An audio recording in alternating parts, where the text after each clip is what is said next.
pleasure to see you again, Prime. Yeah, what he said. Hello, my baby. Hello, my honey. Hello, my ragtime gal. Sonny, you've kissed my wife. Baby, my heart's on fire. We now present Optimus Prime and review his reissued Generation 1 figure. And we have said much about his origins in his previous reviews of his other figures from various Transformers lines. But this is the foundation on which all other versions were built, and so it's only fitting to review the one that started it all. In Generation 1, Optimus Prime came with a trailer and other accessories. Obviously this one doesn't. But the full Generation 1 figure had the most bulk. It was the largest, the most expensive, and therefore he was destined to be the boss. And so he is still, even 35 years later, with quite a mythology built around the character, as well as dozens of toys and figures across the decades. There's no denying he's a fan favorite who has achieved mainstay status. The box is a curious throwback using the old artwork and layout, including the paintings on the back.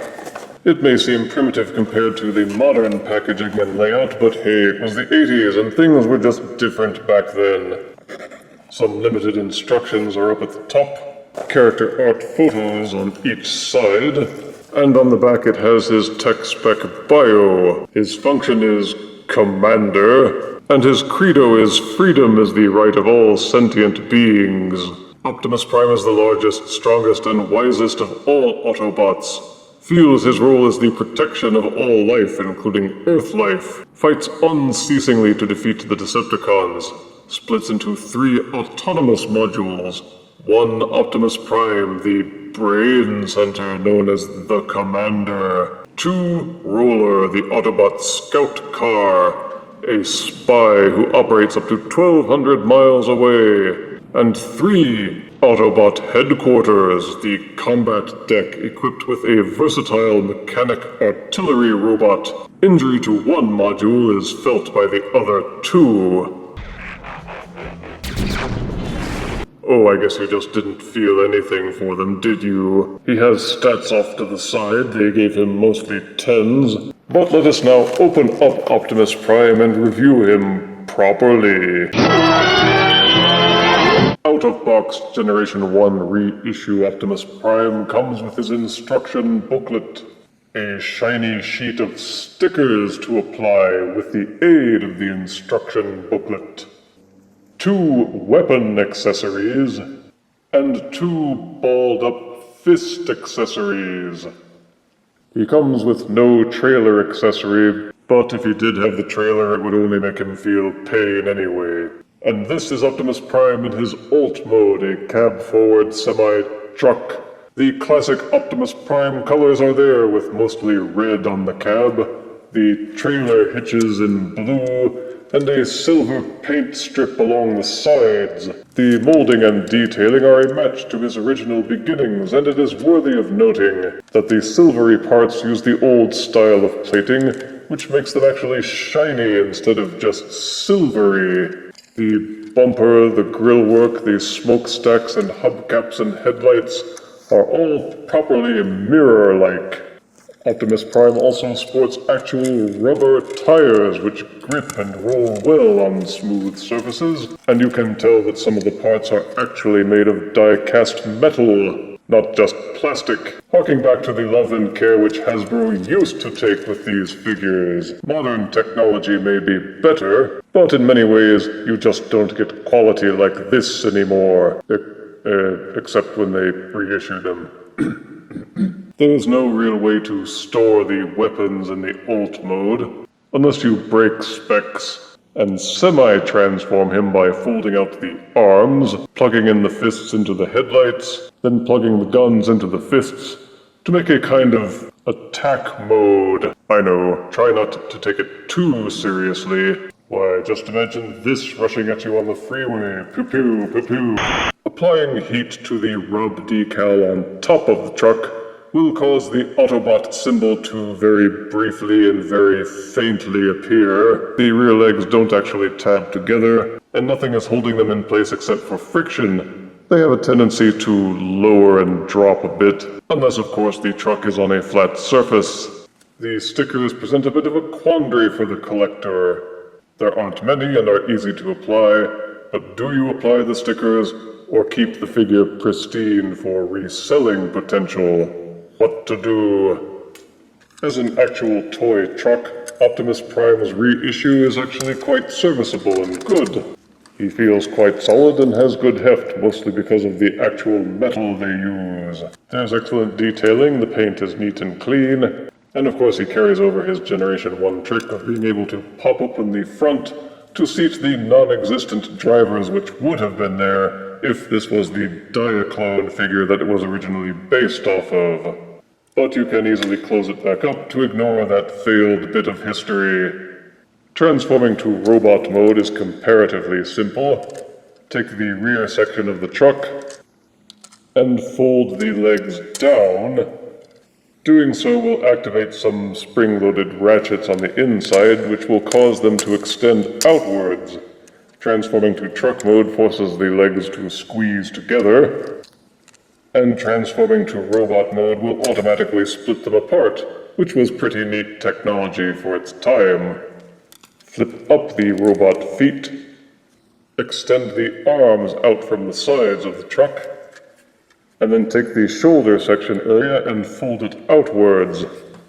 Do the same for both sides. This panel on top of the truck will rotate and click in place for the dramatic head reveal. It's me, Optimus Prime!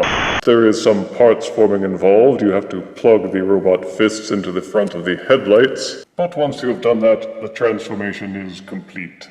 In robot mode, Generation 1 reissue Optimus Prime always stood out as one of the better robots in form and function. Many of the Generation 1 figures had only limited articulation, and some weren't very good at being robots at all. Ironhide. But Optimus Prime is lacking in the overtly sucky engineering which made some of the Generation 1 figures less desirable. The colors, the details, the chrome plating, the metal parts are all nice and heavy. The good parts are all carried over, but sadly the bad parts are as well. The shoulders have that big flap sticking out from the arm which covers up the back of the truck in truck mode. But in robot mode, the removal of those plates leaves this big huge gap, uncovered to the point where you can see right through him. You can kind of store the weapons by jamming them into his back and letting them hang out. And what weapon wouldn't like to hang out with Optimus Prime? The forearm still has that divoty curve at the bottom, and he has no pelvis besides the front bumper, which in the cartoon magically transforms into his crotch. Still, given the 80s engineering, it was an excellent achievement at the time. The weapons, of course, can still be plugged into the fists to arm him up, and there's just something about those chiseled, silvery abs. Forget having a six-pack. He's got at least 149-pack. For articulation, Optimus Prime's head will not rotate. Each arm has a ratcheted shoulder, which will allow for 360-degree rotation. You can also use the transformation hinge to angle the shoulders back slightly. Each elbow will rotate 90 degrees. He has a rotating elbow swivel. There's no waist rotation, but each leg will kick backwards because of the transformation. And he does actually boast 90-degree knee rotation. The feet will flip up and down, but those are the limits of his articulation. For size comparison, here is Generation 1 reissue Optimus Prime next to Power of the Prime's Leader Class Evolution Optimus Prime. You've come a long way, baby. Here is Generation 1 reissue Optimus Prime next to Voyager Class Age of Extinction Evasion Mode Optimus Prime. Here is Generation 1 reissue Optimus Prime next to the non-transforming Flame Toys Model Kit Optimus Prime. And here is Generation 1 reissue Optimus Prime next to his good buddy, Voyager Class War for Cybertron Siege Megatron. Oh, a pleasure to see you again, Prime. Generation 1 Optimus Prime was the toy to have 35 years ago, and if you didn't have one, there was something wrong with you. Very much like He-Man and maybe Lion-O, Optimus Prime is one of, if not the flagship figure of the 1980s. When he was killed in the 1986 movie, he was brought back in proud tradition by an outpouring of fan protest. Positives for the figure include bold primary colors, shiny chrome plastic, die-cast metal, rubber tires, and a surprising level of detail and articulation. Negatives are that there are some parts forming with the hands, the legs don't stay in place in truck mode, he's got that big hole in his back in robot mode, and there's something about the original head sculpt that just seems a little cartoony, given how accustomed we've all become to the animated look and subsequent figure updates. But fans of the Transformers franchise will certainly want this little piece of history, and with the figures now on discount at Walmart, the price is now somewhat reasonable. I give Generation 1 reissue Optimus Prime 8 out of 10 deaths. I guess where his trailer goes really is a mystery. If you refuse me, honey, you lose me. Then you'll be left alone, oh baby. Tell them all and tell me I'm your own.